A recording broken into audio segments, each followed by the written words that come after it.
Graça e paz a todos. Mais uma vez nós estamos aqui reunidos para a nossa segunda aula do curso básico de teologia. É maravilhoso nós podermos estudar a palavra de Deus, aprendermos com a palavra de Deus. Na primeira vez que eu passei na aula número 1, havia um problema no posicionamento do meu e-mail. Está corrigido agora. Então, por favor, você que quer receber todo o material que é apresentado para você, me passe teu nome aqui, alguns dados, alguma coisa assim, só para eu poder te mandar o material. Então, tudo que você vê aqui nos slides é o que você vai receber. Também estou preparando um adendo no Word para que você tenha alguns complementos de informações. E com isso você consegue, além de estudar, você consegue fazer um comparativo e tudo mais com aquilo que nós estamos falando, com aquilo que você pode comentar com outras pessoas também. Vamos nós. Nós estávamos vendo o OICA, observação, que mais? Você lembra de tudo isso? Ótimo! Então eu gostaria que você colocasse tudo isso em prática. Então, o que é este OICA que já foi mencionado na primeira aula? Vamos nós. O que eu estou lendo? Esse material que eu estou lendo, essa parte da Bíblia que eu estou lendo, o que é isso? Que tipo ou gênero de texto é? Isso é importante porque, dependendo do tipo, eu posso estar lendo uma história, eu posso estar lendo um salmo, que é uma poesia, eu posso estar lendo cantares, eu posso estar lendo uma doutrina que eu encontro lá em Romanos. Então, isso é muito importante. Então, eu preciso saber, lei. Se eu ler Levítico, eu vou estar vendo a lei. Se eu ler Deuteronômio, eu estou vendo essa mesma lei dada em Levítico, replicada em Deuteronômio. A história, 1 Reis, 2 Reis, Crônicas, ali está contando a história, Atos no Novo Testamento. Então aqui a história sendo contada, mas mesmo sendo história, de maneira nenhuma deixa de ser a palavra de Deus. É poesia, estou lendo lá cantares, eu estou lendo salmos, Jó é uma poesia, o estilo literário é uma poesia, tá? Então isso é importante. A lei, não é que é a lei, explicitamente falando lei, não, mas é ali onde foi dada a lei, onde foi dados os procedimentos para aquela nação. Quem escreveu? É muito bom eu saber quem escreveu. Por quê? É referência. Por exemplo, se alguém disser para você, olha, Paulo escreveu Gênesis, você vai falar assim, não, de maneira nenhuma. É um absurdo desses. Mas você vai ver que nós estamos ouvindo tantos absurdos no meio midiático e nas igrejas, que se aparecer alguém dizendo uma coisa dessas, não vai achar que é impossível. É muito possível e ainda por cima é perigoso, além de tudo, né? Quando a gente pensa nisso, então é muito, muito sério. Então, quem escreveu é importante. A autoria daquele texto que eu estou lendo, dá uma olhadinha, pesquise, dá uma olhadinha, que nem Hebreus. Hebreus não tem um autor, mas fica uma especulação de saber quem é o autor. Pelo estilo da escrita, há muitos que defendem que tenha sido Paulo, pela maneira como está escrito. Então, eu vou, dependendo de como está escrito, eu vou ter uma pequena noção de quem possa ser o autor. Para quem? A quem se dirige isto? Quem é o destinatário? Pode ser uma pessoa, pode ser a nação, o povo de Israel. E aqui é muito interessante, porque aqui é este povo que era o Israel do Antigo Testamento, somos nós a Israel de hoje. Nós somos o povo de Deus. Ou é uma igreja?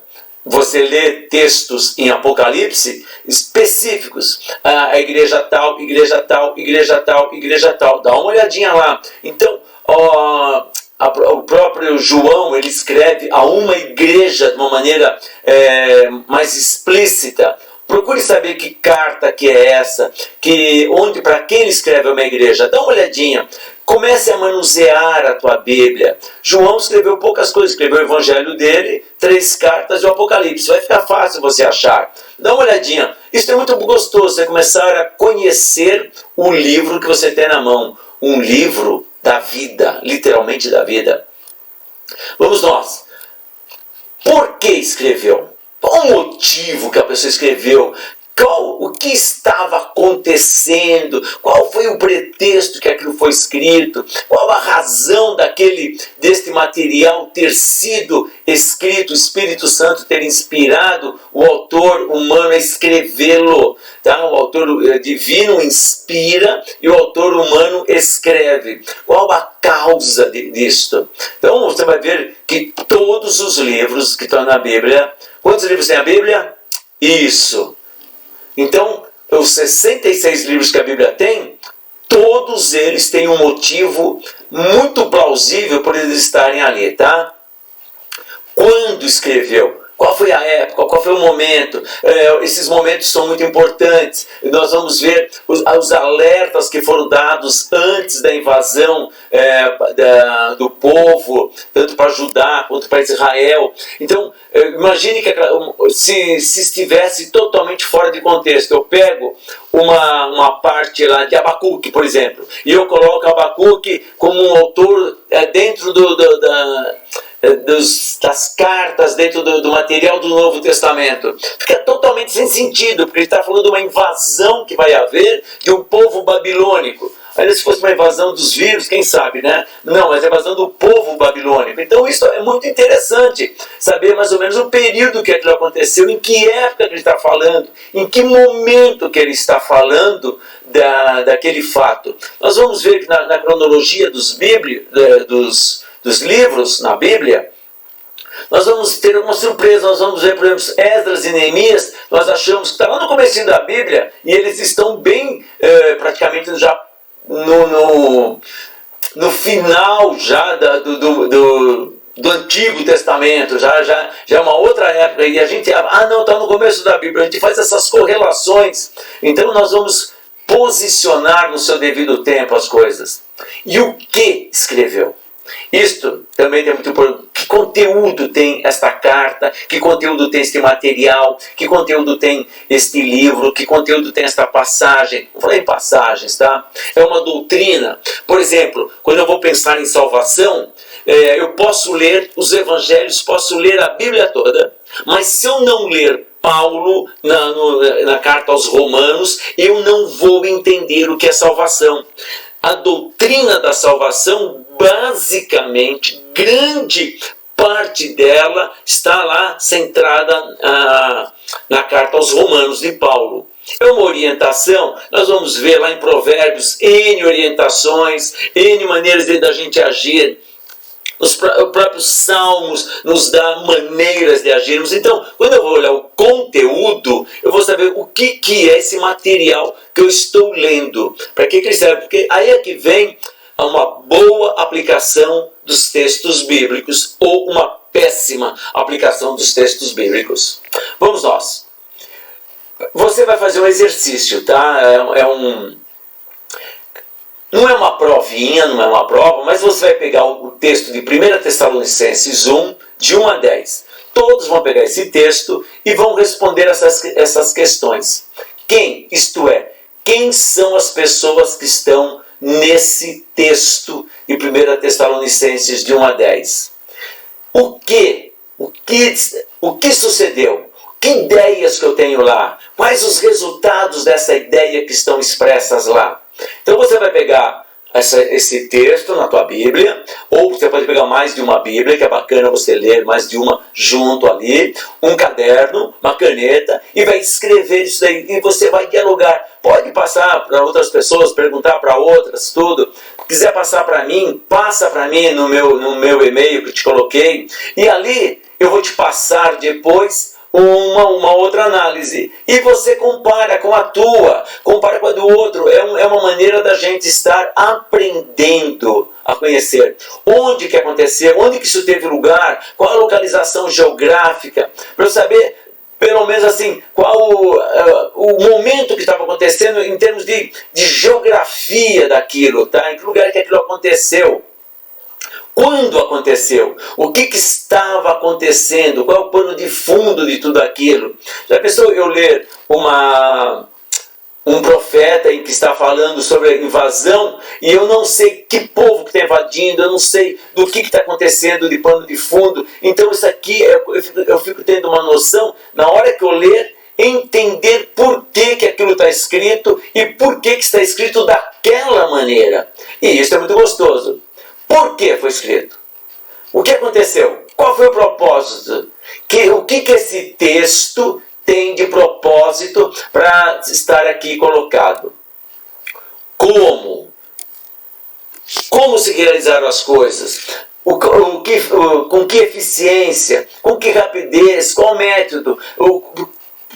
Tudo o que aconteceu nesse pequeno, como em todas as partes. É claro que aqui, se você lembrar um pouquinho, eu já te dei um parágrafo e você depois dá uma olhadinha se é mesmo um parágrafo exegético, se não é, se tem uma mudança de pensamento aqui dentro, da onde que você acha que começa, onde que você acha que termina. Dá uma olhadinha com mais atenção, com mais detalhes, com mais acuidade e você vai ver que beleza que é esse estudo. Então você vai preparar esse estudo. Você não é obrigado, ninguém aqui é obrigado a nada, mas é um material para você começar a treinar, a aprender, a conhecer melhor a palavra do Senhor. Vamos falar sobre esta palavra do Senhor, vamos falar sobre a Bíblia, vamos conhecer o que é esta ferramenta poderosa que você tem na mão. Primeiro, a Bíblia, quando a gente fala em Bíblia, a gente vai logo cair no campo da teologia. O que é a teologia? A teologia, de uma maneira geral, ela tenta, no seu sentido mais exato da palavra, é um estudo acerca de Deus. Não é o estudo, mas um estudo acerca de Deus. E teologia se aplica a qualquer Deus, tá? Porque teos é Deus e logia é estudo. Então é um estudo acerca de Deus. Mas para nós o que importa dentro do campo da teologia, vamos chamar dessa maneira, é isto. Estas duas afirmações que se concluem, isto é, Deus existe e Deus se revelou. Isto para nós é importante. Parece simples, mas se você pensar um pouquinho, ainda hoje há pessoas que não creem que Deus existe.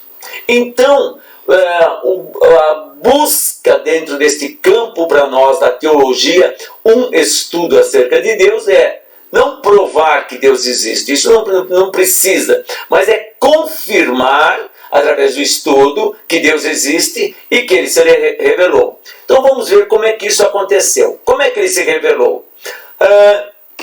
Esta revelação é o descortinamento de Deus. É como se Ele estivesse atrás de uma cortina e Ele se revela, se mostra. Esta é a ideia. Nós temos a revelação geral, isto é, tudo que há na criação mostra que há um Deus, mostra que há um ser criador, um ser orientador, um ser guardador. Então esta é a revelação geral. Aí você tem aquele versículo, os céus e a terra proclamam a glória de Deus. Então aqui tudo aponta para um Deus. E para nós, então vamos por aqui, aqui tudo aponta para Deus. E na revelação especial, este Deus nós ficamos sabendo quem é. Nós olhamos para Jesus Cristo e vemos quem é este Criador de tudo isto. Porque Jesus Cristo, Ele diz, quem vê a mim, vê ao Pai. Então quando nós olhamos para Jesus Cristo, então Jesus Cristo é a revelação de Deus aqui na face da terra. E Ele vai nos ensinar como que nós vamos enxergar Jesus Cristo, não apenas na história, como é que nós vamos enxergar Deus também não apenas na história, mas dentro de uma ferramenta muito poderosa, que é a Bíblia. Então, quando a gente olha para isso, vamos ver a revelação geral. Dentro dessa revelação geral, nós temos uma revelação moral. Todo ser humano, pelo menos é provido de consciência de ética, de moralidade e de integridade. Pelo menos aqui é o padrão de Deus. O pecado, vocês veem o que o pecado fez? Ele destrói a consciência, a ética, a lei, a moralidade, a integridade, o discernimento entre certo e errado. O pecado não que ele afeta como nós vamos enxergar isto, mas isto Deus se revelou porque nós somos imagem e semelhança de Deus. Então, isto que Deus é, nós também deveríamos ter em nós.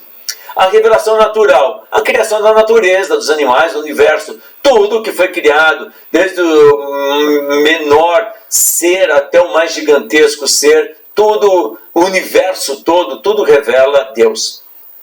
A própria história de Israel. Israel, o jeito que ele foi constituído, aqui eu venho direto para cá, olha só como é que ela funciona. Desde a chamada de Abraão, lá no comecinho da história, o Êxodo, o Sinai, as celebrações das festas de Israel, a Páscoa, o Tabernáculos, o Pentecostes. Esse Pentecostes nós estamos vendo aqui lá em Levítico 23. É claro que nós encontramos também o Pentecostes dentro de Atos.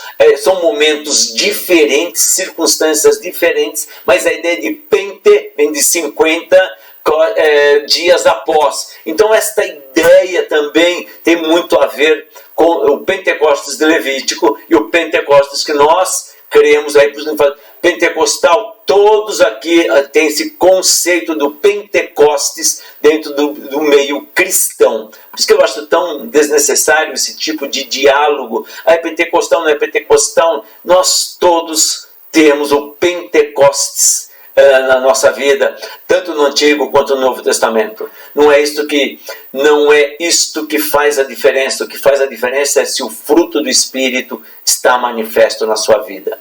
Então esta é a revelação da história de Israel. Então a história toda aqui, e a história de Israel não apenas no Antigo e no Novo Testamento, mas historicamente falando, que Israel no ano 70 foi destruído, totalmente destruído, o povo disperso, e ele vem quase que 2000 anos depois, ele vem a ser constituído como uma nação. Isto é a providência de Deus. Então, na história, tanto do povo quanto agora da nação de Israel, mostra que Deus é um Deus que age em prol de Israel. Vamos nós.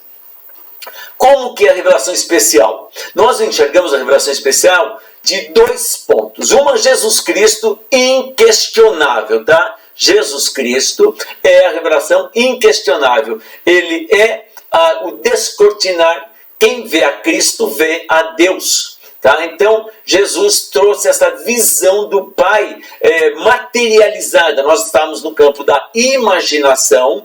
Adão viu Adão, ele batia um papo com Deus na virada do dia. Como que isso acontecia, nós não sabemos. Mas quando na época em que Jesus veio, encarnou, quem viu a Cristo via a Deus. Não estou falando de expressão facial, eu estou falando de quem é o ser que ele era, tá? Jesus Cristo era 100% Deus e 100% homem. Mas eu também vejo a revelação especial nas Escrituras. Por quê?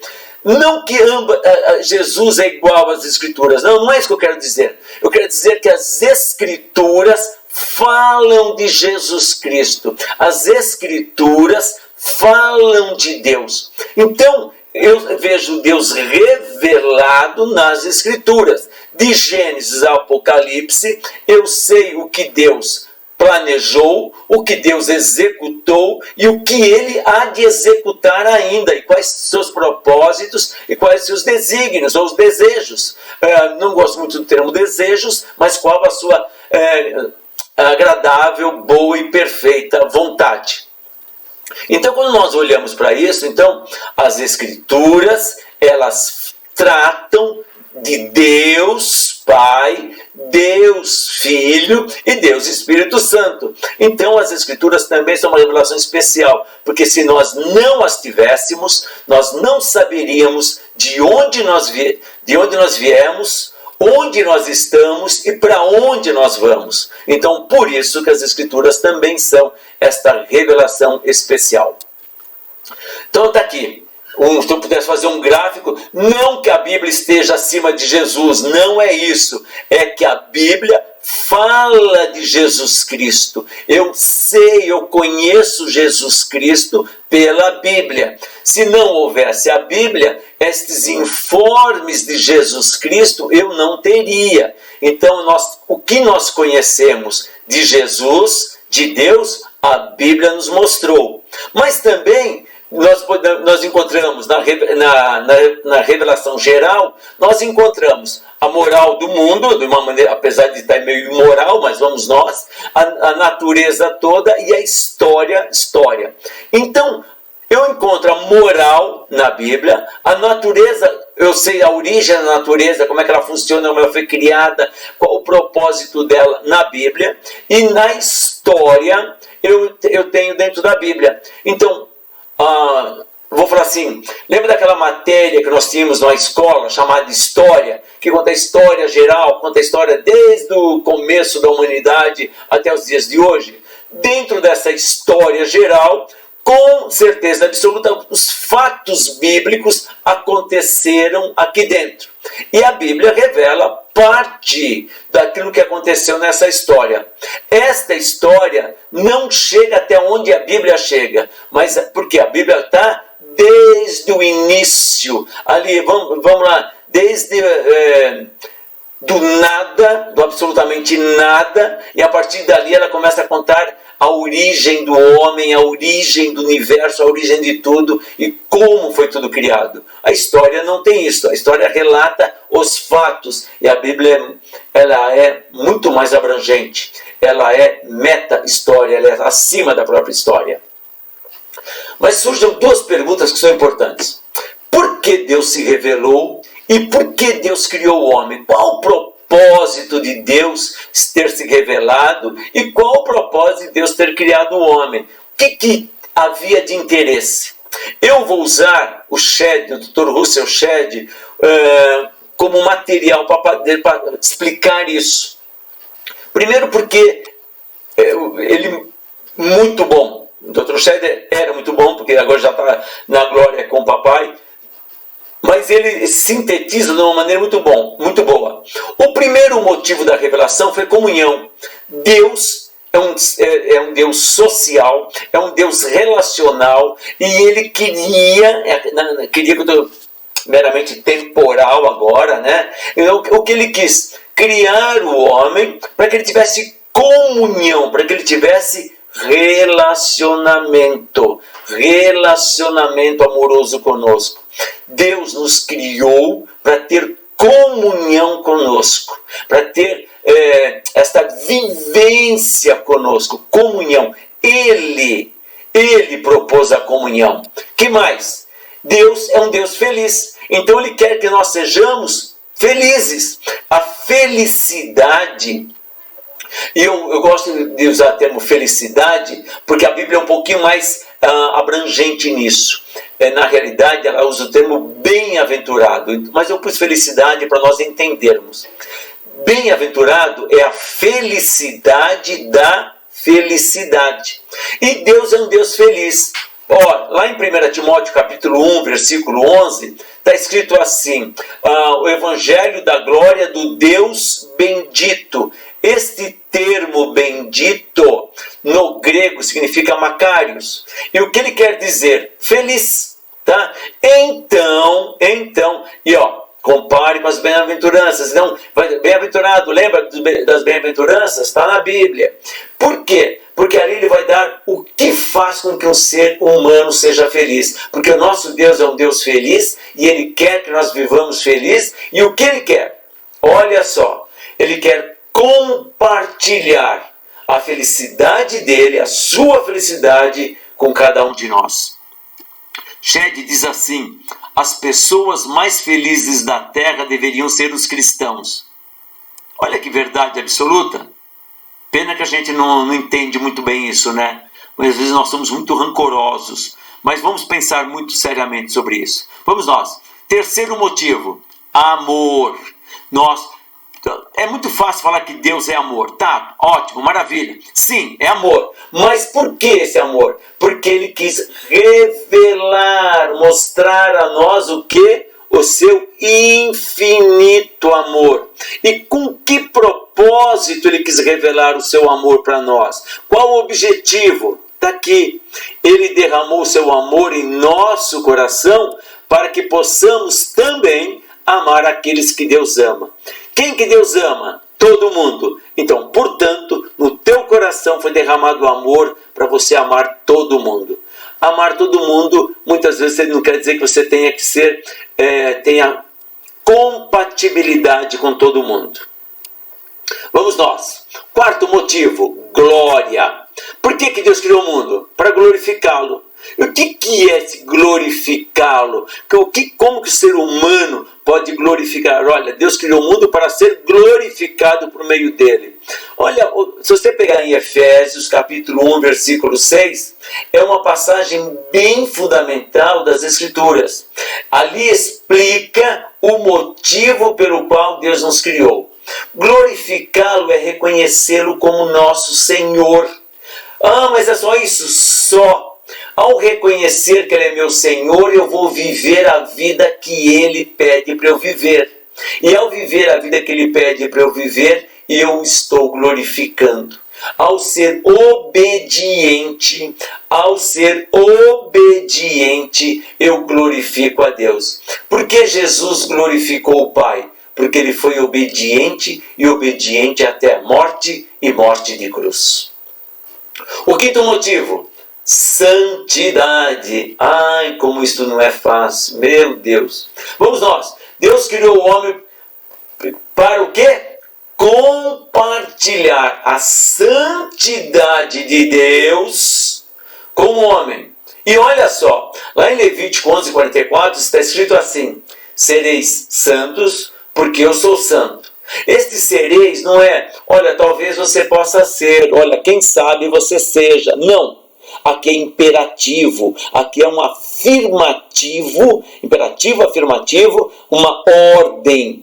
Bom, vocês têm que ser santos, sede santos em algumas versões, porque eu sou santo. Portanto, sem esta santidade que Ele compartilhou, nós nada poderíamos fazer, mas Ele permitiu que isso pudesse acontecer. Tá? Então este compartilhar é para você ser santo, sim. Por quê? Porque nós somos nação santa. Nós somos nação santa. Nunca esqueça disso. Então vamos nós. Bíblia, centenas de versões, centenas de tipos, centenas de usos. Tem a Bíblia financeira, a Bíblia da mulher, a Bíblia do homem, a Bíblia da criança, a Bíblia do papagaio. Tem muita coisa. É muito comercial, gente. É muito comercial. Você tendo 2, 3 versões de Bíblia apenas de estudo, você está muito bem munido.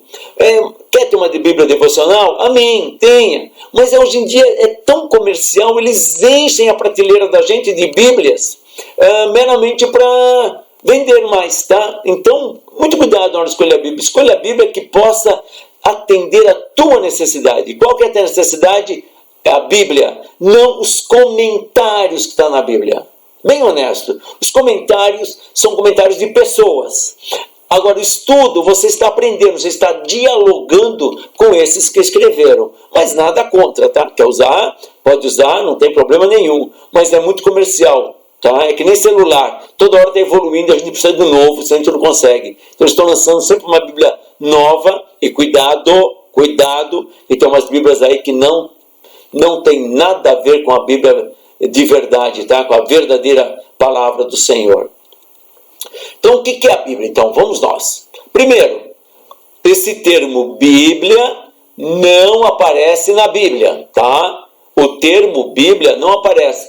Quem criou esse termo foi esse homem aqui, olha, João Crisóstomo. Foi ele que criou esse termo. Por idos dos anos 398, 404. Então, lembro ali do começo, um dos pais da igreja, ali, um grande homem de Deus, vamos falar assim. E o que significava? Um conjunto de livros, tá? Então, Bíblia vem de Biblion, Biblion, que significa livro, um conjunto de livros na realidade, tá? Então, isto é Bíblia. O que eu encontro acerca deste termo? Eu não encontro o termo Bíblia, mas o que eu encontro nas Escrituras? O próprio nome, Escrituras, Sagradas Escrituras, Livro do Senhor, Palavra de Deus, Oráculos de Deus. Então, eu não encontro este nome Bíblia. O nome Bíblia não está na Bíblia, mas estes nomes estão sim, Escritura, Sagrada Escritura, Livro do Senhor, Palavra de Deus, Oráculos de Deus. Isto daqui se encontra sim neste conjunto de livros. Como é que ela foi escrita? Olha só, isto daqui, amados, não é um chumaço de cabelos, não. Isso daqui é fibra desta planta aqui, chamada papiro. E o que é era uma fibra vegetal prensada e que formava alguma coisa assim, parecida com isto, parecida com um tipo papel nos dias de hoje, parecido, tá? E nele se escrevia. Por ser vegetal, ele tinha um tempo de duração muito pouco, então tinha que ficar toda hora reescrevendo os textos para não se perder. Então, com o passar do tempo, este papel, vou chamar assim papel, esse material vegetal tirado do papiro, foi substituído pelo couro do animal. Este couro do animal, ele era tratado, e nesse couro se escrevia nele. Era melhor, porque aqui quando você errava, está escrevendo, errou uma coisa, tinha que trocar de folha. No couro do animal podia dar uma raspadinha ali e tirava a tinta e poderia escrever por cima daquilo. Então foi muito mais prático, tá? Vamos dar uma olhadinha a algumas coisas. Este é a linguagem que a Bíblia foi escrita, tá? Isso aqui é o Antigo Testamento, e o Antigo Testamento ele foi escrito em hebraico. O material em hebraico se escreve, ele é da direita para a esquerda. É assim que se lê, da direita para a esquerda, tá? Na língua hebraica não existe vogal, são só consoantes. Por isso que eles falam que é uma língua gutural. É lá do fundo da garganta em que se constrói os termos. Para ajudar a leitura dos textos, posteriormente foi criado uns sinais, uns fonemas, que como se fossem vogais, tá? São entonações. E isso é conhecido como vogais massoréticas, e o conjunto é o texto massorético, onde que foram colocadas essas entonações para a gente poder ler essas consoantes todas. O Novo Testamento foi escrito em grego. O grego é igual o nosso, é o da esquerda para a direita, e o alfabeto grego é muito parecido com o nosso. Aliás, o nosso é praticamente uma variante deles, tá? Um detalhe bastante importante: o Novo Testamento todinho só se escrevia, essas que são as letras maiúsculas, só com letra maiúscula, tá? Não havia as letras minúsculas para escrever o Novo Testamento. Todos os textos, e não havia vírgula, não havia ponto nem nada, tá? Então imagine a facilidade de ler esses textos. Vamos nós, como é que a Bíblia foi escrita? Então eu falei para vocês que ela foi o quê? Em rolos, naqueles papiros, né? E depois naquele material couro do animal. E aí depois, mais tarde, a prensa se colocava lá tipos, isto é, elementos metálicos, contendo cada letra, cada ponto, cada vírgula, cada sinal, cada acento. Era um elemento, um material chamado tipo, que se montava uma plaquinha, quando passava-se tinta, vinha com o papel, apertava e ali saía o texto escrito, ou então o texto impresso, melhor falando, que foi o primeiro livro material a ser impresso foi a Bíblia, e isso foi engraçado, olha que legal, a primeira impressão, né, da prensa Gutenberg, inventada em 1450 e utilizada para a impressão do primeiro livro, que foi a Bíblia completa de Martinho Lutero. Olha só que coisa maravilhosa isso. Vamos conhecer um pouquinho mais. Daqui a um pouquinho, para ter uma visão, olha só, em textos cerâmicos nós encontramos pedaços da Bíblia. Quando Jesus leu o texto, ele era um texto mais ou menos assim, tá? O material mais ou menos assim. Esses são os rolos que Paulo comenta, que Paulo fala, traga-me os rolos, traga-me os pergaminhos. Este era o material, sabe por quê? Para eles segurarem aqui nesta haste, para não pegarem aqui, porque era muito... Por dois motivos. Para não estragar este material. E segundo, para não entrar em contato com a palavra de Deus. Havia muito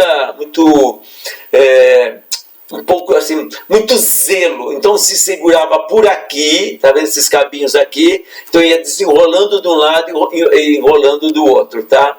Era bastante interessante isso daqui. Olha, eu queria que você visse...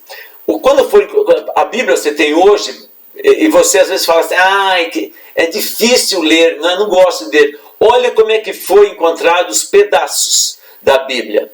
Tudo pedacinhos assim, imagina um pedaço, quer de couro, quer de papel, alguns ainda elementos de papiro, cerâmica, coisa assim, pedacinhos, assim, fragmentos, um verdadeiro quebra-cabeça para montar tudo isso, uma verdadeira dificuldade para montar, e ao montar, toma todo o cuidado desses espaços aqui, ó, tá vendo? Aqui tinha uma letrinha, de não colocar uma letra que eu queira que fosse, entendeu? Então todo o cuidado, comparar, peguei um texto aqui, consegui montar, eu tenho como comparar com outro, o que está escrito nesse, está escrito no outro.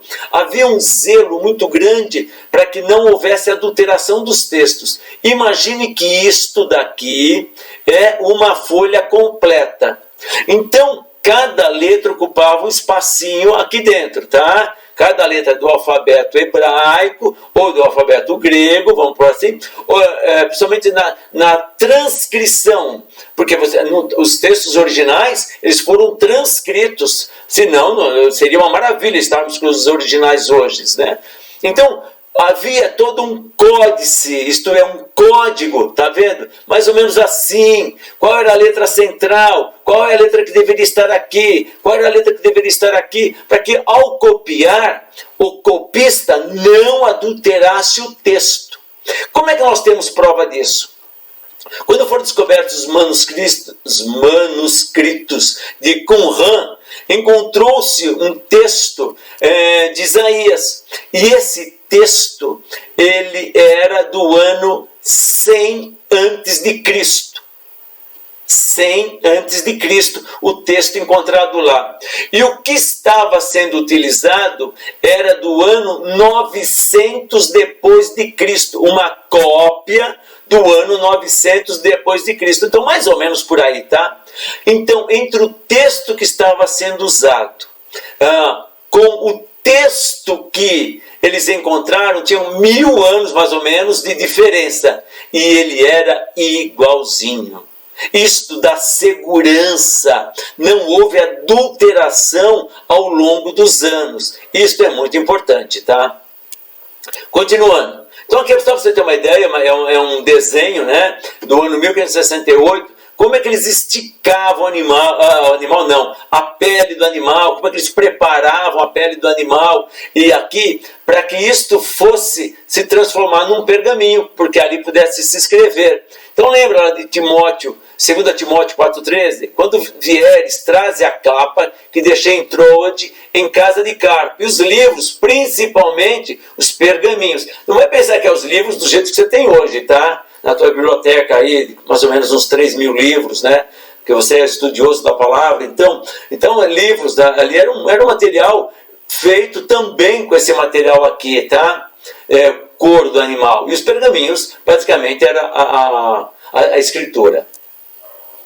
Então aqui, ó, esta era a prensa que eu falei que Gutenberg usou, desse tipo, tá? Então eu colocava os tipos aqui, colocava o papel, e aí a pessoa vinha e apertava e saía algo parecido com isto, tá? Então era letrinha por letrinha, era um trabalho, imagine fazer a Bíblia, hoje é máquinas e tudo mais, letrinha por letrinha ali, conferir, imprimir, tal, juntar. Olha, você tem uma oportunidade hoje e não lê a Bíblia. Imagine que a primeira Bíblia foi por volta do ano 1500 e pouco. Antes disso, só a elite eclesiástica tinha uns textos. Então imagine o privilégio que você tem hoje. Faça bom uso da tua Bíblia. Aproveite, leia, mas leia estudando também. Tem o teu momento de leitura, mas tem o teu momento de estudo. É muito precioso. Vamos nós.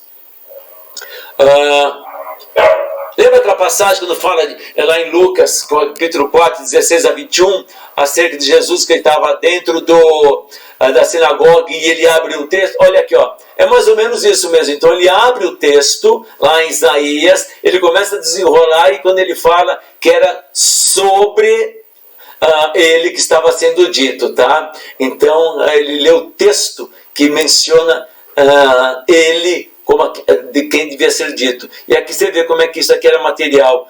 Todo um zelo com esse material, ele era guardado com todo o cuidado. Há muito cuidado, há muito respeito, muito zelo com a palavra do Senhor.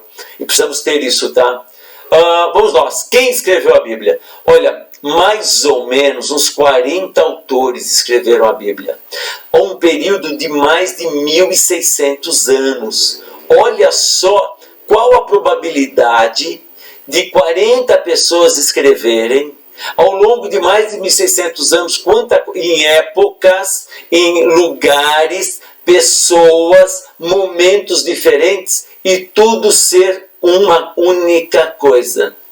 Aí está a prova de que isto é divino. E olha só os autores, quem eram? Poetas. Você tem poesia na Bíblia, você tem lá cantares, você tem os salmos. Pescadores, conhece algum pescador? Pedro, lembra de Pedro? João, todos lá pescadores. Reis, Davi, lembra Davi? Um detalhe, profetas, todo rei, quando coroado, ele tinha uma tríplice função. Ele era rei, ele poderia profetizar, então ele era profeta também, e também ele poderia, em casos mais específicos, agir como sacerdote. Então havia uma tríplice função. Por isso que Jesus Cristo é o perfeito rei, o perfeito profeta e o perfeito sacerdote.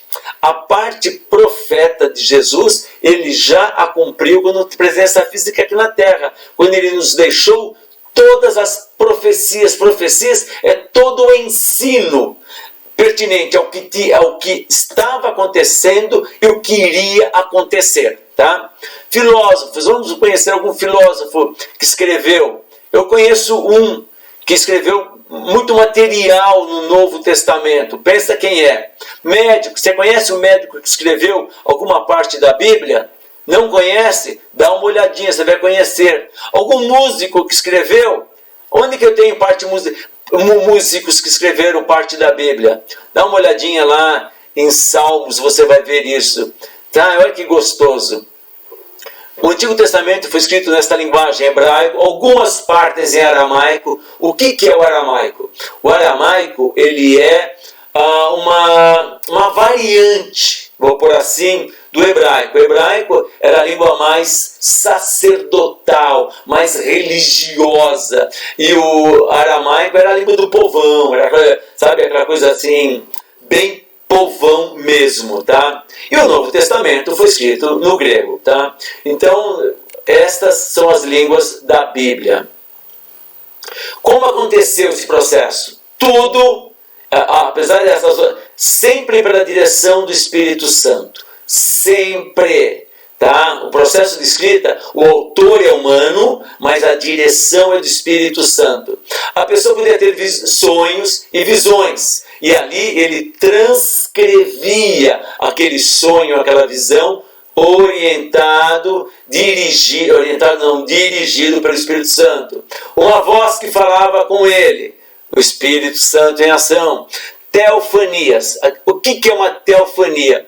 É uma manifestação de Deus, uma presentificação de Deus, quer na sua própria pessoa, quer num elemento que ele usa, os anjos. Lembra quando os anjos foram lá falar com a família de Ló, e eles se apresentam lá e estão falando com ele? Estes anjos, lembra várias vezes em que os anjos vêm falar com os seres humanos?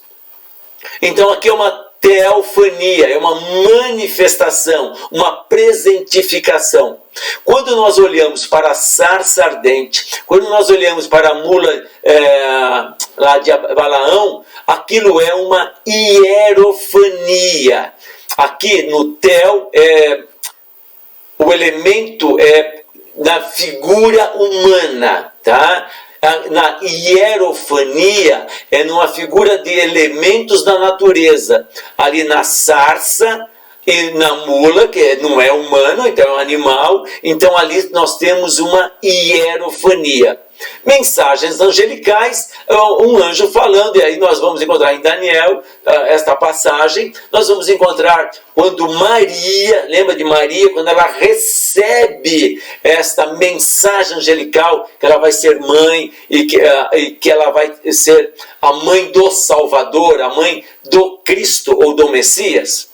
E também, quando nós vamos dirigidos sempre pelo Espírito Santo, estudo e pesquisa pessoal. Nós vamos ver o grande, está escrito propriamente dito lá em Lucas e Atos, que também foi escrito por Lucas, ele diz que ele se empenhou em saber dos fatos, ele pesquisou saber dos fatos. Vamos nós. Como é que tudo chegou à nossa Bíblia?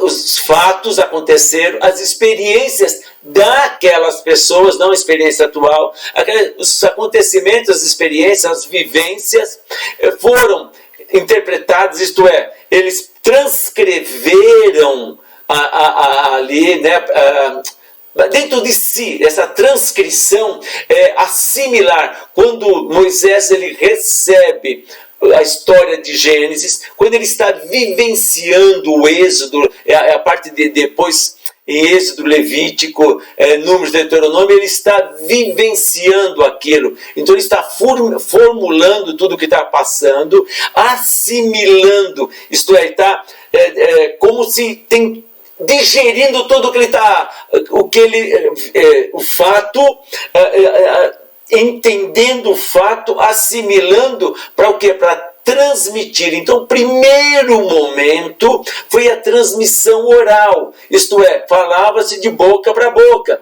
Lembrem de Deuteronômio capítulo 6, versículo 4, lá está a transmissão oral, lá é o Shema. Ouve Israel, o Senhor nosso Deus é o único Deus, e dele falarás assentado com teus filhos, caminhando, andando com a tua família.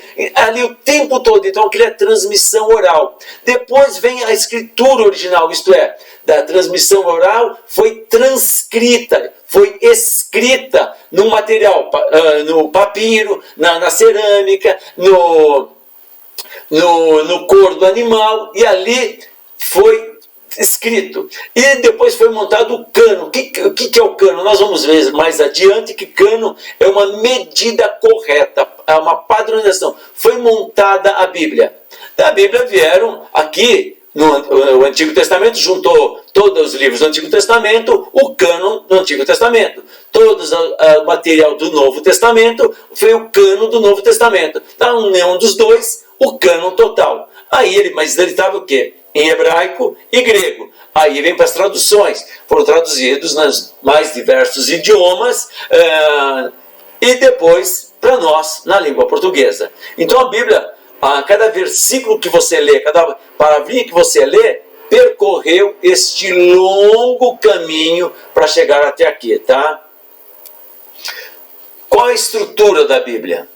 39 livros do Antigo Testamento, texto em hebraico, a Antiga Aliança. Ele veio pela lei, então todo o princípio do Antigo Testamento está embasado pela lei.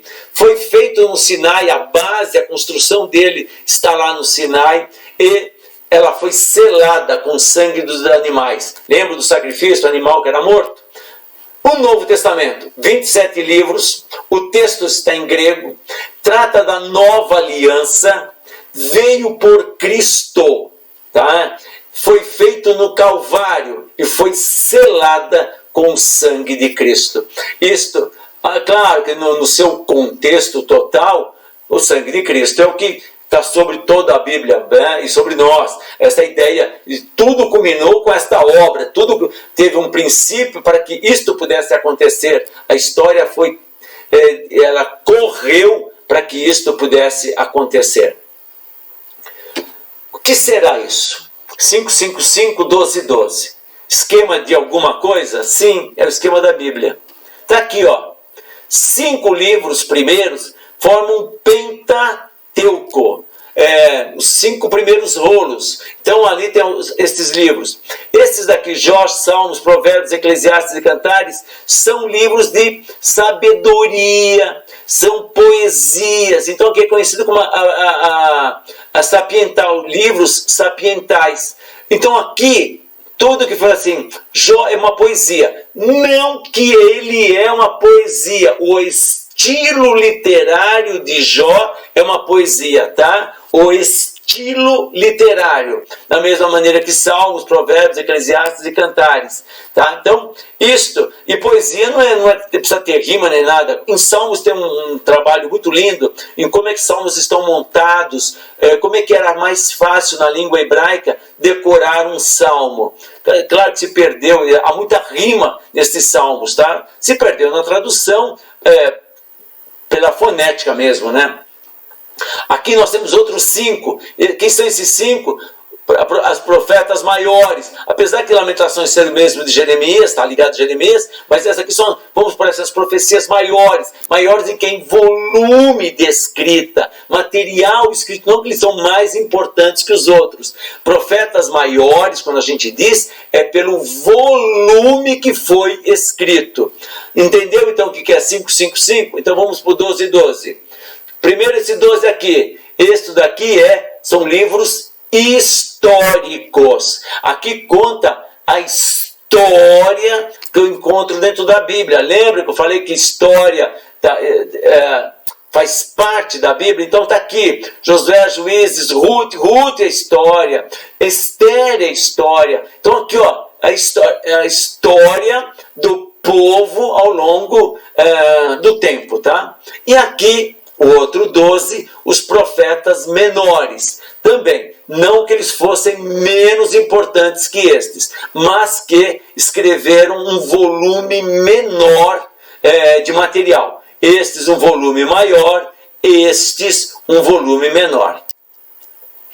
Aqui eu só pus para vocês conhecerem um pouco os períodos, tá? Da criação, queda, dilúvio, isso tudo que tem no Antigo Testamento. Cada um desses daqui são os períodos que a Bíblia contém, está registrado na Escritura, tá? Como é que cada período, tá? Isso aqui não são versículos, não são nada, são momentos da Bíblia. Lembra quando eu falei, para eu saber em que esse livro, de que parte, eu teve um momento da Síria contra Israel, que autores estavam aqui, que momento que estava acontecendo, então tem um período. Então isso aqui é muito bacana de eu conhecer, tá? E quando eu conheço isso, tá vendo? Eu vou descobrir que Neemias não está tão lá no começo. A gente imagina que ele está logo no começo da Bíblia, ele está bem pertinho daqui, né? Bem perto de... E na realidade ele já está bem mais perto, quase que do silêncio dos 400 anos, tá? Isso aqui é muito gostoso quando a gente começa a perceber isso. Tá aqui, ó, ordem cronológica dos livros. Eu sei que está uma letrinha pequenininha, mas tenta enxergar, põe lupa e você vai ver. Você vai ver que o Jó foi escrito mais ou menos na mesma época em que foi escrito Gênesis. Tá? Não que o que aconteceu em Gênesis. Aqui é a ordem cronológica da escritura, ou então da época. Então Jó está aqui em Gênesis, tá? Na mesma época que estava ocorrendo Gênesis, Jó também está ocorrendo. Depois vem Êxodo, Levítico ocorrendo na mesma época. Então aqui vem um momento temporal. Olha onde que está Esdras e Neemias. Quase que aqui, ó, no final. Olha Esther. Você achava que Esther estava aqui na frente, olha onde que Esther está. Esther está um momento histórico, isso aqui são os momentos históricos onde que ela está. E aqui está os 70 anos de exílio. Quem estava profetizando aqui no exílio, quem estava profetizando aqui já no momento pós-exílio, os profetas que falaram para o norte, os profetas que falaram para o sul, os profetas que falaram para nações estrangeiras. Olha que lindo este gráfico para você acompanhar toda a ordem cronológica, não na ordem que você lê a Bíblia, mas na ordem que aconteceram temporalmente os fatos. Está aqui o Novo Testamento. O Novo Testamento, a constituição dele é os evangelhos, de Mateus a João, história, o livro de Atos, tá? Epístolas, todas as cartas que temos lá, são 20, praticamente o Novo Testamento é composto basicamente de cartas. E o Revelação, que é um livro que fala sobre Apocalipse. Todo mundo fica com Apocalipse, é esta revelação dos últimos momentos, tá? Vamos destrinchar um pouquinho mais. Evangelhos, de Mateus a João. Atos dos Apóstolos, é a história. Cartas paulinas, eu tenho cartas paulinas que vão ser tratados gerais, vai ser de Paulo, aquele da transsalvação, ele vai estar trabalhando sobre dons, ele vai estar trabalhando sobre N coisas daqui, então é bem doutrinário estas cartas paulinas. Aqui, 1ª, 2ª Timóteo e Tito, é mais uma carta pastoral, é mais estes que seriam pastores que continuariam o trabalho paulino, o trabalho de Paulo. Hebreus, que também é uma carta, e nós não sabemos quem é o autor. E as cartas gerais, Tiago, 1ª e 2ª Pedro, 1ª, 2ª e 3ª João e Judas. Então aqui são as cartas gerais, que também tem material doutrinário, e tem material de orientação, e tem material geral, tá? Então são as cartas gerais. Então estas cartas, aqui todas, mais ou menos divididas de acordo com autor e conteúdo. E o Apocalipse, que é esta revelação dos últimos momentos, ou da história praticamente final da humanidade. Por que nós acreditamos que a Bíblia é a palavra de Deus? Que evidências ela tem? Primeiro, ela auto se confirma. Pronto. Há um testemunho do próprio Espírito Santo dentro dela. Só a Bíblia tem capacidade transformadora, isto é, você não transforma de vida, não somente de vida, mas você pode mudar até padrão de vida, no seu sentido desses livros de autoajuda. Bom, eu era desse jeito, você é daquele. Não estou falando disso. Não, eu falo transformação de vida, de uma vida finita, terrena, para uma vida eterna na glória de Deus. Capacidade transformadora de vida é quando eu a tenho, quando eu aceito, ela vai transformar minha vida, que era limitada, finita. Quando eu digo finita, gente, limitada, eu quero deixar bem claro uma coisa. Ah, mas o ímpio também vai ter vida eterna, vai para a condenação. Então é vida limitada. Ou então, se ele vai sofrer a eternidade toda, olha a parábola do rico e Lázaro. É bem essa ideia. Quando eu digo limitada, nós temos um tempo de limite de vida terrena e um não limite, uma eternidade na glória com Deus. Ponto.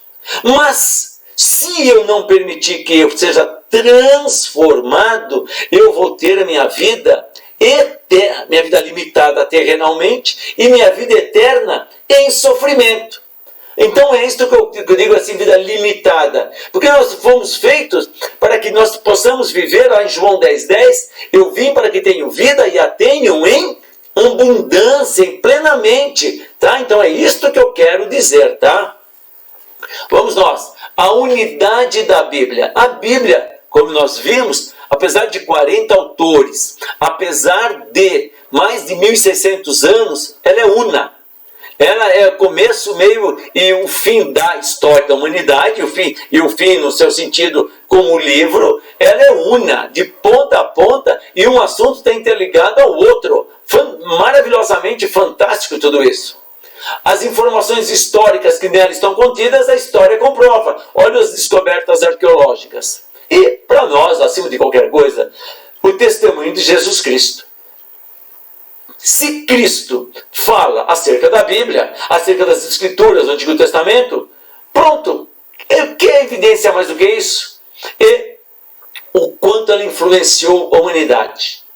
A Bíblia até hoje, ela continua influenciando pessoas. E outra coisa interessante é a indestrutibilidade. Não conseguiram destruir a Bíblia. Desde o primeiro momento, vem tentando destruir, não o livro Bíblia, mas a Bíblia. Desde o começo da humanidade, haja visto o que estão fazendo nos dias atuais em vários países, queimam a Bíblia, destroem a Bíblia, mas eles não destroem o valor que tem dentro da Bíblia. Eles não destroem a palavra de Deus que está na Bíblia, o que é a Bíblia, melhor falando, tá? Então não estou falando assim, pode destruir o livro, mas não destrói a Bíblia, tá? Então essa indestrutibilidade também é uma evidência que a Bíblia é a palavra de Deus. Quando e como foram definidos os livros da Bíblia? Você tem 66 livros. Como é que isso aconteceu? Vamos nós. Primeiro eu preciso definir o que é cânon. Cânon vem de uma palavra chamada cana, junco. É uma medida, é um padrão de medida. Você tem o metro, você tem o quilo, você tem a tonelada, você tem outras medidas, o watt. São padrões de medida. E cana, junco, essa cana de medida era um padrão de medir, era um padrão de medir. Então eles usam esse termo que todos os textos que eles encontraram, na hora deles montarem a Bíblia, montarem esses livros, tudo tinha que ter uma regra, um padrão.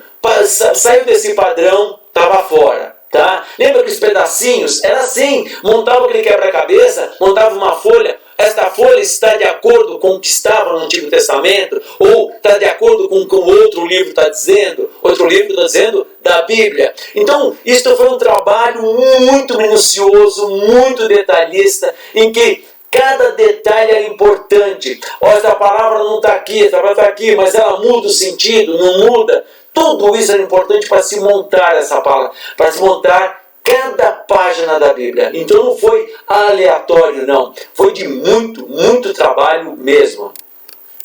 Quando que aconteceu? Foram juntando, o Antigo Testamento foi confirmado, foi concluído, foi aprovado no Concílio de Jâmina por volta do ano 90 a.C. Por isso que quando Cristo fala das Escrituras, ele fala com muita certeza. Então o povo sabia do que eram as Escrituras. Então todo o Antigo Testamento foi concordado pelos mestres, né? Vou falar bem assim, pelos rabinos da época, pelos sacerdotes da época, rabinos e rabones, né? os mestres, para que ele era perfeito e ele era sem corrupções. Pronto. Corrupção de palavras, tá? Corruptada de palavras. O Novo Testamento, por volta do ano 363 da nossa era, houveram concílios, haviam outros concílios antes, e eles, o que era um concílio? Era um grupo de pessoas estudiosas, eram os pais da igreja, que eles se reuniam e cada parte do Novo Testamento eles iam falando, olha, isso aqui é real, isso aqui é real, isso daqui não é. Havia muito material chamado apócrifo, isto é, livros que não tinham o menor sentido, eram livros tipo ficção, mas eles usavam nomes de pessoas conhecidas. Então, você já ouviu falar o Evangelho de Enoque, o Evangelho de Jesus, nomes fortes, mas que não tinham nada a ver com aquilo que fato Bíblia. Então nós, quando olhamos para isso, na Bíblia Católica, se você dá uma olhadinha, ela contém no seu, dentro do Antigo Testamento, alguns livros conhecidos por pseudo-epigráficos. Pseudo, o que é? Não verdadeiro. Pseudo não é não real. Então aqueles autores, aquele material, ele não é reconhecido como um escritor verdadeiro, é um pseudo, é alguém não verdadeiro que escreveu. Portanto, está sobre questionamento, está sobre júdice este material. Por isso que ele chama pseudepigráficos. Está lá contido, mas ele tem que ter, numa boa Bíblia, ele tem que ter a informação que aquele material é pseudoepigráfico, tá? Porque a Bíblia é católica, a Bíblia... vou falar assim, as traduções, a católica e a protestante, basicamente elas são iguais. Meramente muda um pouquinho a numeração de alguns salmos, alguns detalhes. E no Antigo Testamento, esse detalhe do pseudo-epigráficos. Alguns livros assim. E 363, em 393 se reuniram de novo, em 397 se reuniram de novo. E aqui nós encontramos aqui um Papa. O que é o Papa? Por volta do ano 330 da nossa era, mais ou menos por aí, houve um imperador chamado Constantino. Ele fez uma seguinte... ele não era cristão, mas havia o meio cristão. O cristianismo estava fluente ainda no meio do povo, vou falar bem assim. Havia ainda muitos cristãos, apesar das perseguições, apesar de tudo, havia ainda muita perseguição, mas eles estavam lá firmes, vivenciando tudo aquilo. E no ano 300 e pouco da nossa era, Constantino ia para uma batalha e ele teve um sonho. E ele viu como se fosse uma cruz. E o que ele fez? Ele mandou colocar em todos os escudos dos seus soldados aquela cruz desenhada. E ele foi para a batalha. Ele venceu a batalha e no lugar da vitória ele colocou uma cruz ali. E a partir daquele momento ele decretou que todo o império era cristão. Então foi assim, todo mundo virou cristão da noite para o dia, por um decreto. Então houve aquela confusão danada de pessoas que têm de outras religiões, outros deuses. Foi muito complexo isso daí tudo. E aí também veio a instituição papal, isto é, alguém que era o símbolo máximo do cristianismo. E ele também aprova, este homem aqui, também aprova o Novo Testamento. Então o Novo Testamento não foi assim, pá, de uma hora para outra. Ele foi sendo construído ao longo de alguns anos, tá? Muitos anos, por sinal. Vamos nós. Quais os critérios utilizados no cânon? Quais os critérios que foram utilizados? Primeiro, autoria. Quem escreveu? Tenho como provar quem escreveu? Tenho. Então isso é bom. Antiguidade. O que é antiguidade? Quanto mais o meu texto que eu tenho na mão, quanto mais antigo ele for, mais perto do original ele está.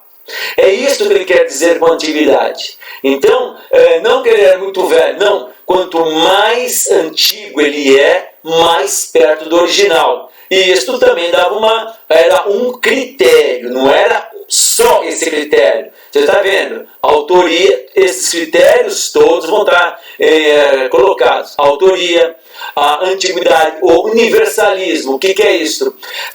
Que nem as cartas paulinas, elas rodavam praticamente toda aquela região, Grécia, a própria, vou chamar... do Império Romano, toda aquela região em volta ali, a Galácia, Tessalônica, Colossos, toda aquela região em volta ali, Síria, todo aquele pedaço que estava em volta, tudo ali, a carta de Paulo rodava. Esta carta que estava rodando, então, estou falando volta do ano 300 e pouco, já tinha se passado mais ou menos quase que 300 anos dos escritos. Imagine então as cópias que tinham, e imagine também este material, o quanto ele tinha passado pelos outros. Então as pessoas diziam, não, esse texto nós lemos, foi passado um para o outro, que aquele texto confirmava. Lembra do povo bereano? Quando eles ouviam uma pregação, eles pegavam e confirmavam com aqueles escritos. Então isso veio acontecendo com muito mais cuidado, porque começaram a aparecer muitas outras escritas. É que nem dias atuais. Aparece muita gente dizendo coisas que Deus nunca disse. coerência dos textos. Se os textos que eles tinham encontrado eram coerentes com os demais textos do Novo Testamento e demais textos do Antigo Testamento. Então isto também era muito importante. Evidência interna das Escrituras. Quando um livro faz menção de outro livro, uma carta faz menção, vou falar livro no contexto geral. Então, quando um livro da Bíblia faz menção de outro livro, então isto era uma evidência interna. Em Romanos 1:12-6 tem a regra de fé. Isto também é a regula fidei. Isto também apontava como era necessário que isto também estivesse na composição destes livros. E o reconhecimento das autoridades. O que são essas autoridades? Eram aqueles os pais, os apóstolos. Eles foram passando as suas informações para outros, tá? Por isso que eles chamam pais da igreja. Então, após os apóstolos, vieram os pais da igreja. E esses pais da igreja, eles tiveram muitos contatos com os próprios apóstolos. Vou falar com os verdadeiros apóstolos. Eles tiveram contatos com os apóstolos originais. E por isso que esse reconhecimento deles era muito importante. E alguns destes pais da igreja morreram defendendo a palavra de Deus. Então, o somatório destes elementos é que deixaram com que aquela carta, que aquele material tivesse sentido, que aquilo fosse realmente verdadeiro, e que você hoje, quando você lê um texto, você possa saber que esse material foi profundamente estudado, foi profundamente examinado e foi profundamente questionado. E o que você tem é esta material de qualidade na mão. Bem, você teve aí um monte de informações, mas para você saber acerca do que é a Bíblia. E você tem também um exercício para fazer. Agora, tenho certeza que você vai olhar para a Bíblia com outros olhos. Na próxima aula, nós vamos começar a entender melhor esse conceito de interpretar a Bíblia, tá? Nós vamos trabalhar um pouco mais com isso. E porque você já achava que já ia chegar aqui e falar assim, vou esmerilhar na Bíblia? Não, eu preciso saber os elementos básicos para depois começar a esmerilhar. Na hora de pegar livros, nós vamos entender, vamos estudar sim, livro por livro, vamos conhecer, num dos módulos, nós vamos ver todo o panorama do Antigo Testamento, todo o panorama do Novo Testamento. Então, todo esse material, ele será, sim, discutido, será, sim, tratado, será, assim, elaborado junto. Amém?